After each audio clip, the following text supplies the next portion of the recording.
Sejak masih di dalam kandungan sampai terlahir ke dunia dan tumbuh dewasa, manusia tidak pernah lepas dari masalah. Bahkan ketika meninggal dunia sekalipun, manusia masih meninggalkan masalah. Maka adalah keliru kalau seseorang berharap tidak menemukan masalah dalam hidupnya. Sesungguhnya, kita hidup adalah untuk menyelesaikan masalah. Allah Subhanahu wa Ta'ala berfirman, "Dan aku tidak menciptakan jin dan manusia, melainkan supaya mereka mengabdi kepadaku." Az-Zariyat ayat 56. Allah Subhanahu wa Ta'ala juga berfirman, "Sesungguhnya kami telah menjadikan apa yang di bumi sebagai perhiasan baginya, agar kami menguji mereka siapakah di antara mereka yang terbaik perbuatannya." Al-Kahfi ayat 7. Kedua ayat Allah itu hendaknya membuat kita paham bahwa apapun yang kita lakukan haruslah dalam rangka beribadah kepada Allah. Sedangkan apa yang kita temui di bumi, maka itu hanyalah perhiasan dan bersifat sementara yang disediakan Allah untuk menguji kita. Segala sesuatu yang kita temui atau alami, pada hakikatnya adalah berasal dari Allah Subhanahu wa Ta'ala. Bagaimana seharusnya sikap kita dalam menghadapi ujian dari Allah? Sesungguhnya hanya ada dua pilihan sikap bagi seorang muslim dalam menjalani ujian dari Allah. Tidak ada pilihan yang selain itu.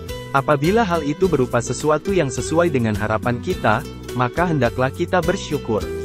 Apabila tidak sesuai dengan harapan kita, maka hendaklah bersabar. Segala sesuatu yang sesuai dengan harapan kita, ketika kita mensyukurinya, yaitu dengan mengakui bahwa itu berasal dari Allah, maka Allah akan menambahnya sehingga itu menjadi baik bagi kita. Akan tetapi jika kita mengingkarinya, yaitu dengan menganggap itu sebagai hasil ikhtiar kita semata atau lainnya dengan tidak menyandarkannya kepada Allah, maka Allah akan menggantinya dengan siksa. Nikmat itu dapat berubah menjadi musibah bila kita tidak menerimanya dengan sikap bersyukur.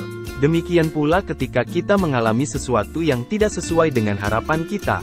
Bila kita bersabar, yaitu dengan meyakini semua itu adalah dari Allah, kita pun ikhlas menerima ketentuan Allah ini tanpa berkeluh kesah, sambil kita juga terus memperbaiki diri, maka Allah akan membimbing kita menemukan jalan keluar yang baik atas permasalahan yang kita hadapi.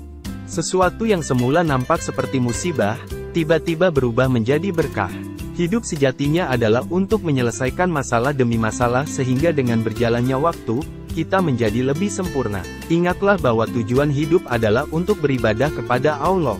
Segala sesuatu adalah dari Allah, maka tidaklah pantas kita sebagai hamba Allah untuk menolaknya, atau mengingkarinya. Sikap kita yang pantas adalah menerimanya dengan ikhlas, segalanya tanpa kecuali. Barangkali kita menilainya sebagai hal yang baik atau buruk untuk kita. Akan tetapi yakinlah bahwa apapun yang berasal dari Allah, pastilah baik untuk kita. Di tangannya lah segala kebajikan, dan Allah tidak pernah zalim terhadap hamba-Nya.